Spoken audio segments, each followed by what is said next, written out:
Before I start any leg workout, I always like to activate my glutes with a few quick exercises, but I won't go into detail on glute activation as I've already covered this topic in a previous video. If you would like to know why I always activate my glutes before any leg day, I highly recommend you check out my full activation video, which I will have linked in the description down below.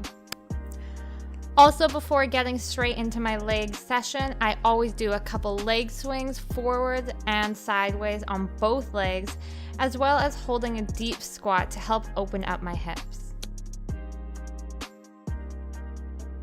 For my light leg day, I like to do pause squats to start it off. I recommend using a lighter weight for this exercise. I use a weight that I know I will be able to rep, and for me that is 25 pounds, which is half of my heavy weight. To start, get into squat position with your feet shoulder width apart and slightly tilted outwards. Then proceed into a squat. The only difference is when you reach the bottom of the squat, aka the hole, you will want to hold it there for 2 or more seconds and then bring it back up and repeat for 10 reps. I use pause squats to help me train for when I'm squatting heavier weight, because for me the hardest part is getting out of the bottom of the squat, the hole. That's why practicing holding the weight at the bottom is helping me to train for my heavy squat to get out of the hole.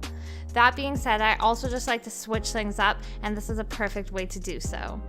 I repeat this exercise for a total of 4 sets. Next, I do weighted goblet squats. I love this exercise because it allows you to get deep into that squat. I also find that it helps you practice with your balance, as having a heavy weight pull you down in the front while putting majority of your weight in your heels will throw your balance off a bit. I use 2 benches side by side and a weighted belt with 25 pounds. If you don't have a weight belt, that's totally fine. You can still do this exercise while holding a kettlebell. Keep the weight in your heels and squeeze your glutes at the top. Repeat this exercise for a total of 4 sets.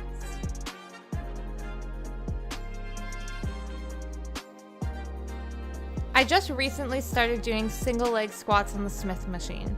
I recommend using a Smith machine that goes straight up and down, but this gym only has one with a slight slant, which still works but isn't ideal for this movement, as you will want it to replicate a squat. But this will have to do. Set the barbell on one shoulder and proceed down into a squat and then back up. This is a really neat exercise as you'll be putting all the weight on one leg. This way no leg is overpowering the other. And once again, I do this for a total of 4 sets.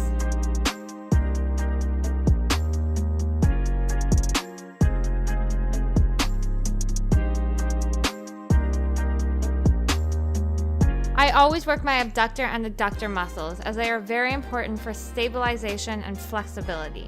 I'll start with the abductor machine, which is an outer thigh machine. Start by getting seated, pick a comfortable weight, then proceed to push your legs out away from your body and then back in. I typically like to go slower and really create that tension while doing this exercise. Now for the adductor, the inner thigh machine, get seated once again and keep your core tight. Then squeeze the machine slowly until you feel the tension. Hold it there for a second and then proceed to bring your legs back out. Once again, I really like to take both of these exercises slowly and really focus on the tension on the inner and outer thigh.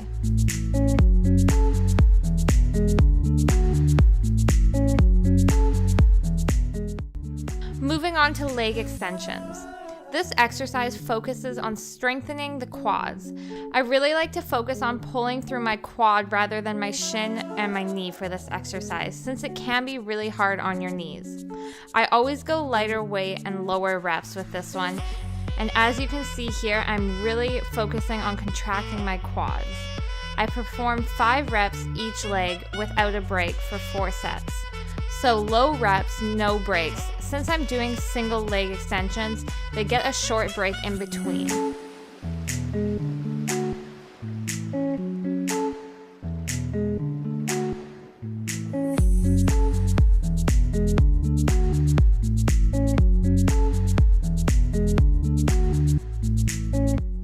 don't have a name for this movement. I saw it done on Instagram and I figured I would give it a go, and I'm really glad that I did so because I must say I love this one for targeting your abductors and your upper glute. She's a good one, and I promise that you'll feel the burn.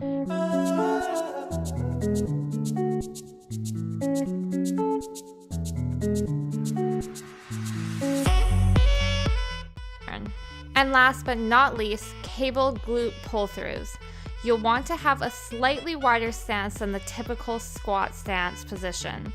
And instead of dropping down like a squat, you want to hinge backwards, but keep your spine in a neutral position. Bring your arms through past your knees until you feel your hamstrings tighten. Then proceed back forwards and finish by squeezing your glutes at the top, but not so much so that you lock your knees. And repeat for 4 sets. And to end off this leg workout, I always walk it out on the treadmill for 4 minutes just to get the blood flowing, and I find that if I don't walk it out after, my legs feel really tight, so just take a few minutes to unwind before calling it a day.